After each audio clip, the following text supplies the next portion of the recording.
Үзэгчдээ Тэнгэр телевиз COP17-оос та бүхэн шууд хурж байна. За яг одоо бид студидтэй Дэлхийн байгаль хамгаалах сангийн Монгол дахь хөтөлбөрийн биологийн олон янз байдал хариуцсан менежер Гант Толготой ярилцах гэж байна. Өдрийн мэнд хүргэе. Тэгэхээр амтан хамгаалах улаан данс гэж байдаг. Энэ данс 19 жилийн дараа шинжлэгдлээ гэдэг чинь. Тэгэхээр үүнээс өмнө ер нь энэ улаан данс гэж юу? Энэ талаарх мэдээлэл таас бидэнд авчих өгөөч.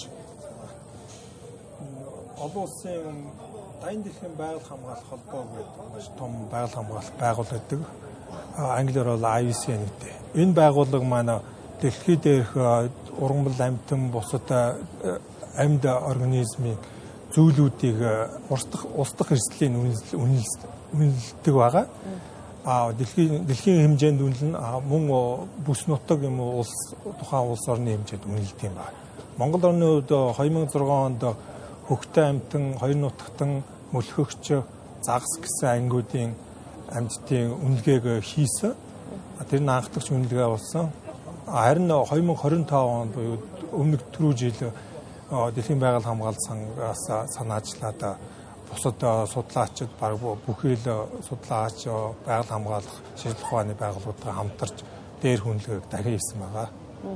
Тэгвэл 19 жилийн дараа Дэлхийн байгаль хамгаалах сангаас ер нь яагаад энэ улаан дансыг шинжлэх болов шинжлэн гэдэг нь олон амьтад илүү одоо юм ховор болсон гэж ойлгож болох уу?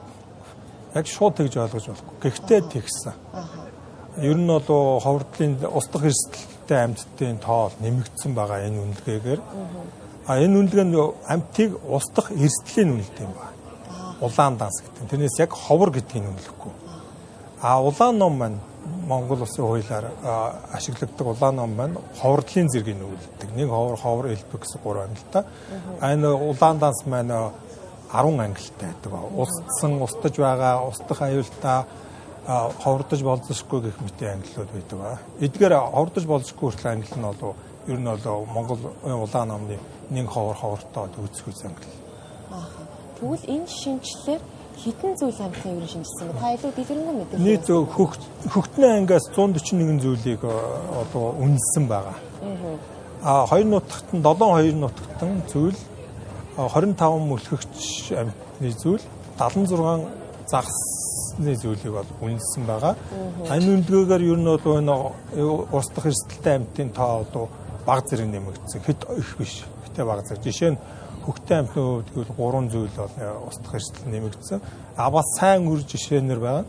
Одоо бидний сайн мэддэг тахийн хувьд бол энэ бол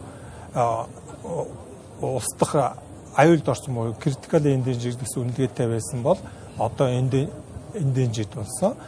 Хулангийн хувьд бол устдах эрсдэлтэй буюу endangered байсан бол одоо энэ бол near threatened буюу ховордож болзошгүй гэсэн ангилалд орсон байгаа. Та байгаль хамгаалах сангийн биологийн олон янз байдлын менежер гэдэг чинь шүү дээ. Тэгэхээр өнөөдөр бид нар бас энэ цөлжилттэй тэмцэх олон улсын хурал дээр ер нь цөлжилт цаашлаад уур амьсгалын өөрчлөлт нь энэ биологийн олон янз байдал төрөл зүйл амьдралд нь хэрхэн нөлөөлж байгаа юм бэ? Та бас яг одоо газар дээр нь ажиллаж байгаа юм багтал. Үнэхээр ихээр нөлөөлж байгаа. Жишээ нь гоён бүсэд бол мэдээж усгүй бол амьдралгүй гэхээр ус цэгүүдийн тоо эрс багасж байгаа. Мөн малын өсөлтөөс болж их олон дооны ус цэгүүдийг бол ашиглах нь ихссэн байгаа. Түүнээс болж зэрлэг амьтад маань ус цэг рүүгээ ойртох боломжгүй болох ч юм уу. Ус хайхын тулд хол явах, хол нүүдэл хийх мэт шаардлагууд гарсан. Мөн шугамн дэд бүтц говийн бүс нэлийн эрчимтэй хэрэгжиж байгаа. Одоо шинэ төмөр зам авцамууд барьж байна. Эдгээр маань бол тухайн нүүдлийн том ховор амьтдын нүүдэл шилжилтийг хязгаарлах гол аюул болж байгаа.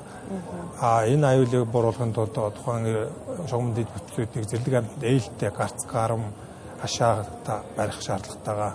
Дэлхийн байгаль хамгаалалт сан зам тавир хөгжлийн хамтаа хамтарч нийт 3 стандарт гаргасан. 2 гарц гармын 1 зэрлэг амьтанд ээлтэй хашааны стандартыг гаргасан байгаа. Эдгээр стандартыг дагаад хэрэгжүүлэх юм бол тухайн зүйл амьтын нүүдэл шилжилтийг хязгаарлах нь эрс багасна гэж үзэж байгаа. Өчигдөр бас Монгол павильоноор би өөрөө ажилласан л да цэнхэр бүсэд тухайн Монгол павильонд 22 орчим улсын бас энэ уур амьсгалын өөрчлөлтөд эрхэн тэмцэж байгаа төс төлбөрөөр танилцуулж байсан. Тэр дундаас олон улсын байгууллагууд Монгол дахь одоо газрууд нь бас үйл ажиллагаа явуулж исэн. Нэг нь бол Дэлхийн байгаль хамгаалах сан байсан. Тэгэхээр Дэлхийн байгаль хамгаалах сан өнөөдөр ер нь энэ уур амьсгалын өөрчлөлтөд тэмцэх асуудлуудын хүрээнд за ер нь зөвхөн уур амьсгалын өөрчлөлтөд ямар төсөл хөтөлбөрөд хэрэгжүүлж байгаа вэ? Энэ нь бол манайх говийн гайхамшиг 6 гэдэг ховор 6 зүйл дээр тулгуурласан санаачлагыг олон жил авч явж хэрэгжүүлж байна. Говийн аймагуд маань их идэвхтэй оролцдог, Шингоолтай аймаг маш идэвхтэй оролцдог. Энэ санаачлагын хүрээнд бид нар ус цэгүүдийг, говийн ус цэг булаг шанлуудыг хамгаалах ажлыг бол эрчимтэй хийж байгаа. Жишээ нь бүхэнгийн амьдрах орчинд бид нар нийт 101 булгийг сүүлийн 4 жилийн хугацаанд хашиж хамгаалсан байгаа. Нутгийн иргэдийн оролцоотой. Яагаад хашиж хамгаалж байгаа нь гэвэл говийн тэр булгийн ихтер мал их шавснаас олж булгийн ихийг гიშгэх, усны урс гарц багасгах, ус өөрөө бохирдох тийм эрсдэлтэй байдаг. Усны урсц бол байхгүй болдог. Хашиж хамгаалснаар энэ эрсдлийг арилгаснаар говийн булаг усны гарцсан сайжирж урсгалтай болж урссан урсгалаас нь зэрлэг амьтад болон мал хангалттай ундаалах боломж бий болдог. Байгаль хамгаалах, одоо амьтдыг хамгаалах гэхээр хүмүүс бас юу гэдэг чинь засгийн газраас ч юм уу эсвэл яг ингээл одоо мэрэгжлийн хүмүүс л хийх ёстой ажил гэж ойлгоод байдаг шүү дээ. Өөрсдөө эмзэглэхээс цаашгүй. Тэгэхээр яг хүн нэг бүр одоо өөртөө аль болох боломжит байдлаар те байгалыг амьтдыг хамгаалахад юу хийж чадах юм бэ таны бодлоор? Хүмүүс байгальтайгаа зөв харьцах хэрэгтэй, усаа цэвэрхэн байлгах хэрэгтэй, бохирдуулахгүй байх шаардлагатай байна. Мөн олон зам гаргах, тоос шороо босохгүй байх, мөн амьтыг хөөж, ядраах хичээх, мөн алж чадах зэрэг зүйлээс сэргийлэх юм бол ер нь амьтныг төвөгшөөхгүй л хамтран зохицсон амьдрах хэрэгтэй. Ер нь бол түүний хийх ганц юм. Аж амьдралд нь саад болохгүй л байх хэрэгтэй.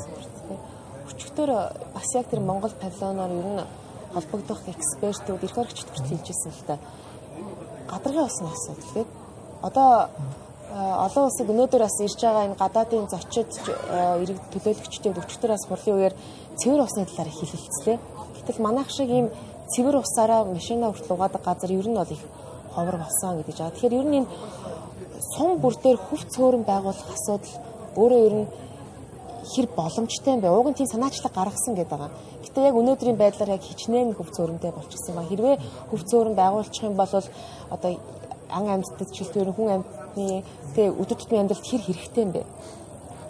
Ер нь бол хөв цөөрөн маш хэрэгтэй. Зэрлэг амьтан болон мал ундаалахад бол тун шаардлагатай. Одоо жишээ нь цасны хайлтыг бол тосож авах тийм хөв цөөрөм ч юм уу.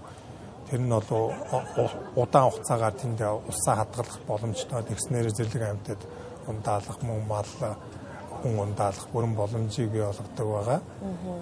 Ер нь бол их хэрэгтэй ажил. Дэлхийн байгаль хамгаалалт сангаас бараг 10 хөв цөөрөм бол байгуулсан сүүлийн 3-4 жилийн хугацаанд.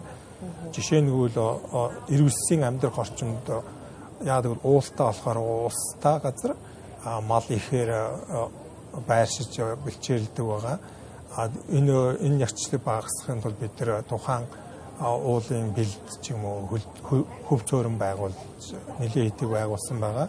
Ингэснээр зэрлэг амьтан заавал уул руу орох шаардлагагүй, ирвэлсийн амьдрах орчин руу орж давхцах шаардлагагүй. Тэгснээр ирвэлс тухайн малыг барьж идэх шаардлагагүй болж байгаа. Манай оронд ер нь биологийн олон янз байдалд амьтанд хамгийн их тулгамдж байгаа асуудал нь юу байгаа вэ? Яг тодорхой шууд хэлчихэхэд бас хэцүү байна. Ер нь бол уур амьсгалын өөрчлөлт бол нэлээд эрчимтэй явагдаж байна. Мөн хүмүүсийн сэтгэлгээ өөрчлөгдөх хэрэгтэй. Гэхдээ сүүлийн хэдэн жил бол хүмүүсийн сэтгэлгээ бол нэлээд өөрчлөгдөж байгаа. Энэ бас цаашаалтаа цаашлаа зөв зал руугаа өөрчлөгдөх шаардлагатай. Байгаль дээр тулгуурсан, байгалаа хайрлсан тийм сэтгэлгээтэй болох хэрэгтэй байгаа. Тэрнээс жишээ нь бол өмнө 10 жилийн өмнө бол бүхэн маш цөөхөн. Гэтэл бүхэнгийн амьдрах орчинд бараг 2 сая мал байдаг. Гэтэл бэлчээр булааж ингэж 3-4 мянган бүхэн бол ад үздэг байсан. Энэ бол бараг 2-3 айлын л малтай тэнцгэр байгаа. Одоогоор бол тийм ад үзэх, төгшөх, байдал бол нутгийн иргэдийн хувьд эрс багассан. Мэдээлэл өгсөн танд их баярлалаа. Үзэгчтэй Тэнгэр телевиз COP17-оос та бүхэнд шууд хүрж байна. За бид сая Дэлхийн байгаль хамгаалах сангийн Монгол дахь хөтөлбөрийн одоо биологийн олон янз байдал хариуцсан менежер Гант Толготой ярилцлаа.